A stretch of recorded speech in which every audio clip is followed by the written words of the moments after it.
Good morning. Pithapuram నియోజకవర్గానికి శుక్రదశ నడుస్తుందప్ప. ఎందుకంటే ఏవైతే హామీలు ఇచ్చాడో పవన్ కళ్యాణ్ ఎన్నికల ప్రచారంలో భాగంగా లేదా గెలిచిన తర్వాత కూడా ఏవైతే హామీలు ఇచ్చాడో వాటి మొత్తాన్ని లిస్ట్ వేసుకొని ఒక్కోటి చేసుకుంటూ వెళ్తున్నాడు. నిన్న 100 పడకల ఆసుపత్రి అప్గ్రేడేషన్ కూడా జీవో రిలీజ్ అయింది. ఆయన అక్కడ పోటీ చేసినప్పుడు నాన్ లోకలు ఏం చేస్తాడు, నాన్ లోకలు అందుబాటులో ఉండడు, నాన్ లోకల్ వాళ్ళకి ఎందుకు వేస్తారు ఓట్లు అని చెప్పి తెగ హడావిడి చేశారు. ఇప్పుడు మనం గుర్తుపెట్టుకోవాల్సింది, పోటీ చేస్తున్న అభ్యర్థి పనికొచ్చేవాడా పనికి మాలినోడా, ఈ రెండే చూడాలా. లోకల్ అయితే ఏంది, నాన్ లోకల్ అయితే ఏంది. ఇప్పుడు పులివెందులు తీసుకున్నారు. పులివెందుల్లో రాజశేఖర్ రెడ్డి ఎన్ని రోజులు ఉండేవాడు అప్పట్లో. ఇప్పుడు జగన్మోహన్ రెడ్డి అయితే అసలు పులివెందుల కళ్ళనే చూడడం లేదులే, బెంగళూరుకి వెళ్ళిపోయినాడు. ఓటు కూడా ఆడే తీసుకుంటాడేమో. మళ్ళా కుప్పం తీసుకోండి, చంద్రబాబు నాయుడు గారు ఎన్నిసార్లు పోతారు. కాబట్టి ఓటు వేసే ముందు గుర్తుపెట్టుకోవాల్సింది, పని చేసేవాడా పనికి మాలినోడా, ఈ రెండే చూడాలి. కానీ లోకలా నాన్ లోకలా ఇవన్నీ మనకు ఎందుకు చెప్పండి. సో ఇక అసలు విషయానికి వస్తే, పిఠాపురంలో ఎంతోమంది గెలిచారు గత దశాబ్దాలుగా. కానీ పిఠాపురం దశ అయితే మారలేదు. కానీ ఇప్పుడు పవన్ కళ్యాణ్ రూపంలో పిఠాపురం దశ దిశ రెండూ మారుతూ ఉంది. ఉదాహరణకు ఈ డెవలప్మెంటు, ఈ యాక్టివిటీస్ పక్కన పెడితే, మీరు ఒక్కసారి మీకు ఎవరైనా తెలిసిన వాళ్ళు ఉంటే పిఠాపురం గురించి కనుక్కోండి. పవన్ కళ్యాణ్ పోటీ చేస్తాడు అని తెలిసిన తరువాత ఎకరం పొలం రేట్ ఎంత ఉంది, అంతకుముందు ఎకరం పొలం రేట్ ఎంత ఉండేది, పవన్ కళ్యాణ్ అక్కడ ఇల్లు కట్టుకుంటానని చెప్పి ప్రకటించి స్థలం కొనుక్కున్న తర్వాత ఎంత రేట్లు పెరిగినాయి. అంటే డెవలప్మెంట్ అంటే ఒక్కసారిగా ఇప్పుడు 2 ఎకరాలు 3 ఎకరాలు ఉన్న వాళ్ళు కూడా కోటీశ్వరులు అయిపోయినారు. ఇప్పుడు అక్కడ వాళ్ళ ఆస్తుల విలువ డబుల్ ట్రిపుల్ అయిపోయింది. కాబట్టి ఇప్పుడు ఇంకా ఎంతోమంది ఎమ్మెల్యేలుగా చేశారు. ఆఖరికి మన వంగా గీతా మేడం అయితే రాజ్యసభగా చేశా, లోక్సభగా చేశా, ఎమ్మెల్యేగా చేశా. ఈసారి గెలిచింటే ఉప ముఖ్యమంత్రి కూడా అయి ఉంటుందంట. గెలిచలేదులే పాపము. కనీసం ఒక హాస్పిటల్ కూడా కట్టించలేకపోయింది. ఆమె కట్టించింది కాదు, అది కూడా తెలుగుదేశం వాళ్ళు కట్టించింది. అప్పట్లో 30 పడకల హాస్పిటల్ పట్టించుకున్న పాపాన పోలేదు. ఇసుక మీద ఉన్న ప్రేమ, మట్టి మీద ఉన్న ప్రేమ ఓటర్ల మీద, జనాల మీద లేకపోవడం నిజంగా దురదృష్టం.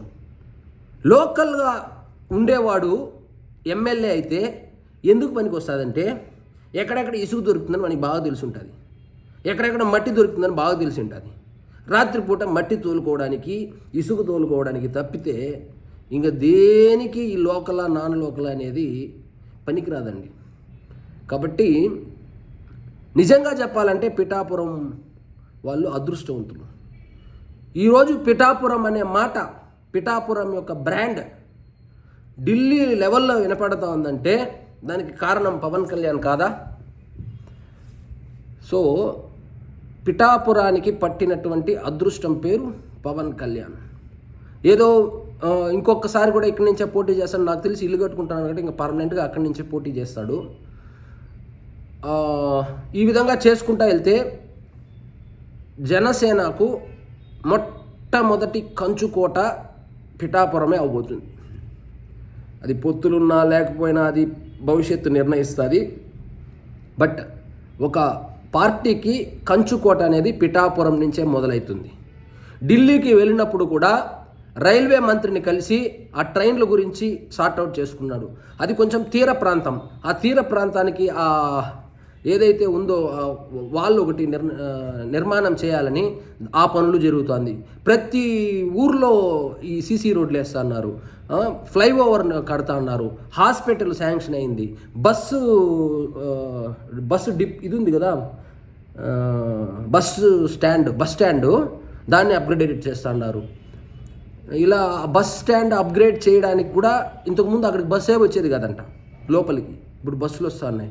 ముఖ్యంగా మనం మాట్లాడుకోవాల్సింది law and order. Law and order చాలా బలంగా పనిచేస్తుంది అక్కడ. గంజాయి తగ్గిపోయింది. ఇంతకుముందు ఆ బస్ స్టాండ్లో కూర్చొని గంజా కొట్టేవాళ్ళు. ఇప్పుడు గంజా అక్కడ బహిరంగంగా గంజా మొత్తం బంద్ అయిపోయిందా అంటే చెప్పలేము, కానీ బహిరంగ ప్రదేశాల్లో గంజా కొట్టేవాళ్ళు. ఇంతకుముందు మన సాంప్రదాయ వైఎస్ఆర్సీపీ గవర్నమెంట్లో పిఠాపురం బస్ స్టాండ్ ఎందుకు వాడేవాళ్ళు అంటే గంజా కొట్టేవాళ్ళు అడిగి పిల్లలు. ఇప్పుడు అది తగ్గింది. సో ఇన్ని సంవత్సరాలుగా ఇన్ని పార్టీలు, ఇంతమంది ఎమ్మెల్యేలు చేయనటువంటి పనిని పవన్ కళ్యాణ్ అనే ఒక పేరు కేవలం 6 నెలల్లోనే అభివృద్ధి బాటలో పరుగులు పెట్టిస్తా ఉన్నాడు. సో ఇక్కడ ఆ పర్టికులర్ నియోజకవర్గానికి ఎమ్మెల్యేలు, ఎంపీ కూడా జనసేన పార్టీకే సంబంధించిన అతను కావడం చేత ఇంకొంచెం కలిసి వచ్చే అంశం అది. ఇంకా రేపు పొద్దున నాగబాబు గారు కూడా మంత్రి అయితే ఆ శాఖకు సంబంధించినటువంటి కొన్ని అభివృద్ధి కార్యక్రమాలు కూడా పిఠాపురంలో జరిగే అవకాశాలు అయితే లేకపోలేదు. కాబట్టి ఓటు వేసే ముందు లోకలా నాన్ లోకలా అనే విషయాన్ని దయచేసి తీసేస్తే ఇలాంటి అద్భుతాలు జరుగుతాయి. వంగా గీత గారు గెలిచింది, ఎంపీగా గెలిచింది.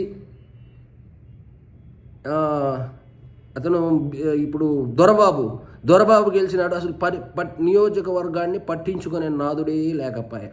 అది ఒక రూరల్ లాగా. అది కూడా పవన్ కళ్యాణ్ అక్కడి నుంచి పోటీ చేస్తున్నాడు అని తెలిసి జగన్మోహన్ రెడ్డి అక్కడికి పోయి ఏదో హడావిడి చేసినాడు ఎన్నికలకు ముందు. కానీ అంతకుముందు నాకు తెలిసి జగన్మోహన్ రెడ్డికి పిఠాపురం యాడుందో కూడా తెలిసిండదు. వెళ్ళరు. అది రూరల్ లాగా దాన్ని ఏదో ఒక సపరేట్ నియోజకవర్గం లాగా పెట్టేసినారు. అభివృద్ధికి ఆమడ దూరంలో పెట్టేసినారు. అభివృద్ధికి ఆమడ దూరంలో ఉన్నటువంటి నియోజకవర్గాన్ని ఈరోజు కుప్పము, మంగళగిరితో పోటీ పడుతూ వాళ్ళతో ఏమాత్రం తగ్గకుండా ఆ నియోజకవర్గాలతో పోటీ పడుతూ ముందుకు తీసుకెళ్తా ఉంది. ఇప్పుడు ఆంధ్రప్రదేశ్లో ఉన్నటువంటి 175 నియోజకవర్గాల్లో అభివృద్ధిలో పరుగులు పెడుతున్నటువంటి నియోజకవర్గాలు లిస్టు తీస్తే అందులో ప్రథమ వరుసలో ఉండే పేరు పిఠాపురం.